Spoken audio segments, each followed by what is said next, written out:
नमस्कार दोस्तों, आप सभी को डिफेंस वीक के एक और नए वीडियो में स्वागत है। तो दोस्तों, बिजनेस वर्ल्ड की तरफ से आज इंडिया के MQ9 डील के ऊपर एक अपडेट सामने आया है, जिसमें बिजनेस वर्ल्ड की तरफ से हमारे navy chief admiral R Harikumar के साथ बात किया गया था। और इस इंटरव्यू में हमारे नेवी चीफ की तरफ से ये बयान सामने आया है कि इंडिया एक बार फिर से MQ9B UAV प्रोक्योरमेंट डील के ऊपर ध्यान दे रहा है और इस बार इंडिया इन UAVs को इंडिया में ही लाइसेंस प्रोडक्शन की बात कर रहा है TOT की मदद से, जिसमें इंडिया बात कर रहा है जनरल एटॉमिक्स के साथ ताकि USA की तरफ से टेक्नोलॉजी ट्रांसफर किया जाए और DRDO इनको इंडिया में ही असेंबल करे और ये प्रोक्योरमेंट अंडर G2G रूट के तहत होगा। इस नेगोशिएशन में इंडिया की तरफ से पुश किया जा रहा है कि जितने नंबर्स में MQ9 को लिया जाए उनमें से 60% एयरक्राफ्ट इंडिया में ही मैन्युफैक्चर हो। और अगर स्पेकुलेटेड नंबर्स की बात करें तो इंडिया का ट्राई सर्विस यानी तीनों सेना टोटल 30 MQ9 को ऑर्डर करेगा, जिसमें से 10-10 करके हर एक सेना को जाएगा। और पॉसिबिलिटी है कि इन 30 यूनिट्स MQ9B UAVs का इनिशियल कॉस्ट $3 बिलियन पड़ेगा। और इसी डील के अंडर में इंडिया में ही एक MRO यानी maintenance, overall and repair facility भी ओपन किया जाएगा, जो कि इंक्लूडेड रहेगा इस डील में। तो अब अगर बात करें इस MQ9C या स्काई गार्डियन ड्रोन की, तो ये लगभग एक हेल यानी high altitude long endurance UAV के कैटेगरी में ही आता है, जो कि कॉम्बैट एंड रिकॉनेसेंस दोनों रोल्स को ही परफॉर्म करने में कैपेबल है। इसे डिजाइन ही कुछ इस तरीके से किया गया है कि ये ओवर द होराइजन फ्लाई कर सके।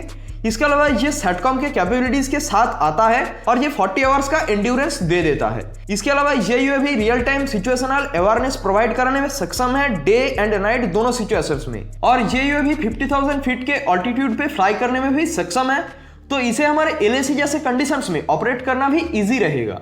इसे anti surface warfare, anti submarine warfare, defensive air counter, airborne early warning and electronic warfare, इन सारे रोल्स में ऑपरेट किया जा सकता है।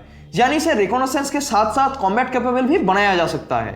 और ये कॉम्बैट मोड में अपने 9 हार्ड पॉइंट्स में 2155 किलोग्राम के पेलोड को कैरी कर सकता है, जिसमें हिलफायर, स्ट्रिंगर, MBDA जैसे मिसाइल्स इंक्लूडेड है। इसके अलावा सर हरिकुमार की तरफ से यह भी कहा गया है कि जिन 2 MQ9s को नेवी लीज पे ऑपरेट कर रहा है, उस टाइम को और भी एक्सपेंड किया गया है, जो कि इसी साल खत्म होने वाला था। और इसी साल ये 2 ड्रोन्स अपने 10,000 फ्लाइट आवर्स को भी कंप्लीट कर लिया है।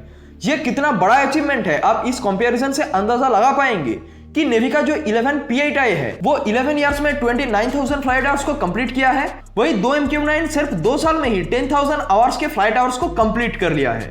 तो अगर हम आर्मी और एयरफोर्स के प्रोस्पेक्टिव से सोचे कि इनका रिक्वायरमेंट्स कितना है, तो आपको बता दें कि कुछ दिन पहले ही अरुणाचल बॉर्डर के पास ही जो चाइना का सिगात्से एयरपोर्ट है, उसका एक सैटेलाइट इमेज निकल के सामने आया था, जिसमें चाइना के द्वारा मेल और हेल दोनों कैटेगरीज के UAVs का हेवी डेवलपमेंट किया गया है, जिसमें हेल कैटेगरी में है WG7 और मेल कैटेगरी में है रेनबो या विंगलुंग सीरीज के UAVs। और चाइना के द्वारा इन UAVs का बार बार शॉर्टेज भी कंडक्ट किया जा रहा है बॉर्डर के करीब, जिसके वजह से हमारे फाइटर जेट्स को बार बार स्क्रैम्बल करना पड़ रहा है, क्योंकि हमारे पास इस कैटेगरी में प्रेजेंट टाइम में कोई भी UAV मौजूद नहीं है।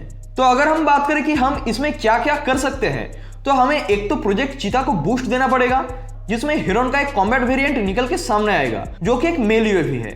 इसके अलावा हमें अपने इंडिजिनियस प्रोजेक्ट्स जैसे कि अर्चर और रुस्तम 2 प्रोग्राम को भी सीरियसली लेना पड़ेगा।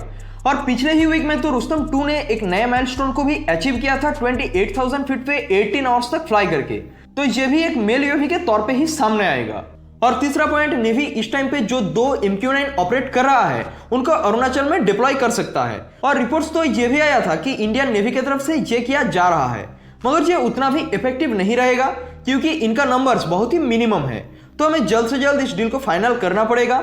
और जब तक ये UAVs डिलीवर होना शुरू नहीं हो जाता है, तब तक एयरफोर्स की तरफ से कुछ और MQ9 लीज पे लेना भी एक सही डिसीजन रहेगा।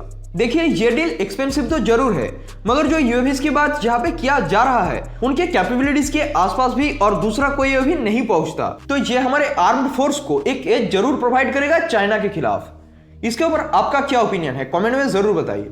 इसी अपडेट के साथ हम इस वीडियो को यहीं पे खत्म करते हैं। अगर वीडियो पसंद आए तो लाइक और चैनल को सब्सक्राइब करें, साथ ही कमेंट बॉक्स में जय हिंद जरूर लिखें।